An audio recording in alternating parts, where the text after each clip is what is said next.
អំនួតអាចធ្វើឲ្យមនុស្សស្លាប់អន្តរាយអន្តរថ័យគ្មានអ្នកណាចូលចិត្តអំនួតទេអ្នកណាមានអំនួតគេតែងតែស្អប់ហើយគេតែងតែចង់ឲ្យស្គាល់ថ្នាំខ្លាំងឬក៏ថក្តៅ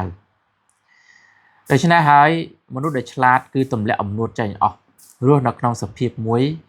ដែលអន់លំទោននៅខាងក្រៅប៉ុន្តែចិត្តគំនិតរឹងប៉ឹងខាងក្នុងរស់នៅដោយការរៀបសារប៉ុន្តែទឹកចិត្តហានខ្លា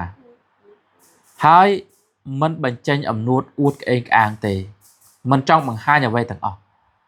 ប៉ុន្តែនៅពេលដែលមានអាសន្នណាមួយកើតឡើងគេនឹងបញ្ចេញនៅភាពខ្លាំងរបស់គេដោយស្វ័យប្រវត្តិ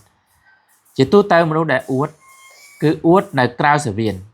ពេលដែលស្ថានភាពត្រូវការពិតប្រាកដអត់មានអីទៅតទល់តតាំងទេដូច្នេះកុំធ្វើជាមនុស្សអួតត្រូវធ្វើជាមនុស្សអោនប៉ុន្តែនឹងកើតចេញនូវភាពខ្លាំងនៅពេលដែលមានអាសន្នឬក៏ស្ថានភាពត្រូវការ